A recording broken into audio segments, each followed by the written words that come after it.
जो अभी ताज़ा तरीन मामला है, इसकी शिकायत हमको 15 मार्च को लगभग शाम के 7 बजे के अराउंड हमें प्राप्त हुई, जिसमें हमें पता चला कि एक 92 वर्षीय बुजुर्ग हैं, जो कि एम्स में डॉक्टर के पद से रिटायर्ड हैं। उनके साथ किसी अनजान लोगों ने उन्हें डिजिटली अरेस्ट करके और उनसे लगभग 3 करोड़ 40 लाख रुपए उनसे ठग लिए हैं। उन्हें 12 मार्च को कई अनजान नंबरों से फ़ोन आया। जब उन्होंने फ़ोन उठाया तो किसी अनजान व्यक्ति ने अपने आप को TRAI telecom regulatory authority of India का रिप्रेजेंटेटिव बताया और बताया कि उनका जो नंबर है वो कई संदिग्ध गतिविधियों में लगा हुआ है। जब उन्होंने बोला कि मैं ओल्ड एज हूँ और रेपुटेड पर्सन हूँ, मैंने इस तरीके का कोई मैंने नंबरों का दुरुपयोग नहीं किया है, तब उनसे कहा गया अगर आपने नहीं किया है तो ये जो कंप्लेंट रेज हुई है महाराष्ट्र मुंबई पुलिस से हुई है, हम आपको मुंबई पुलिस में कनेक्ट कर देते हैं, आप अपना वहाँ बयान दे दीजिए तो ये शिकायत क्लोज हो जाएगी।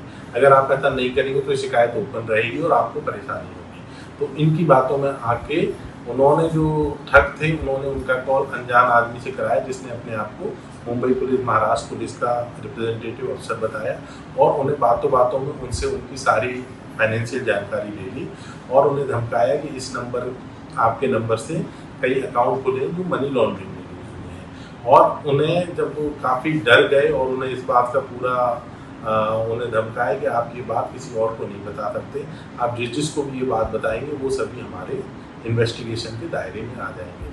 फिर उन्हें जब थोड़ी सी संतावना देने के लिए जब उन्होंने बहुत रिक्वेस्ट की कि ऐसा नहीं है, तब उन्होंने संतावना देने के लिए कि ठीक है हम आपकी जांच करेंगे, जब तक आपके जितना भी धनराशि है आप सभी, उन्होंने अकाउंट दिए कि गवर्नमेंट ऑफ इंडिया के RBI से भी रेगुलेटेड अकाउंट है, आप इन अकाउंट में अपने पैसे ट्रांसफ़र कर दीजिए, जब आपकी पूरी इन्वेस्टिगेशन हो जाएगी तो ये पैसे आपको आ जाएंगे।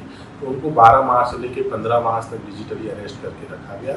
जब उन्होंने ये बात अपने परिवार वालों को बताई तब परिवार वालों ने 15 मार्च को शाम को इसकी सूचना पुलिस को दी। जैसे ही हमें इसकी सूचना मिली, हमारे आईओ ने उनके घर विजिट करके उनसे 1930 जो साइबर क्राइम की हेल्पलाइन है उस पर उनकी शिकायत दर्ज कराई।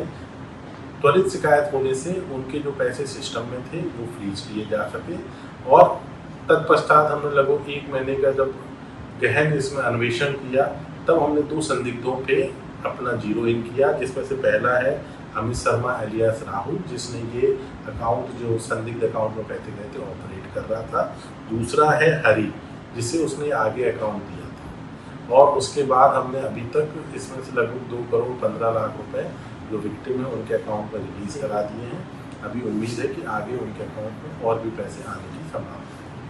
तो जिस प्रकार से अभी जो हमारी केंद्र सरकार है जिसको लेकर वोकल है और प्रधानमंत्री जी भी लगातार इस बारे में चर्चा करते रहते हैं, तो इसको लेकर क्या बताना चाहिए? जो मैसेजिंग होती है, लिंक्स आते हैं, कॉल्स आते हैं, किस तरीके से बचाव किया जाए?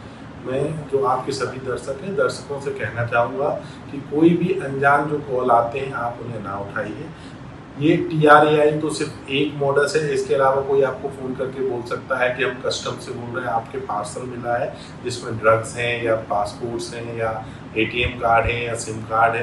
कोई आपको फ़ोन कर सकता है कि हम ED से बोल रहे हैं, आपका फला फला अकाउंट है जिस अकाउंट से मनी लॉन्ड्रिंग हुई है।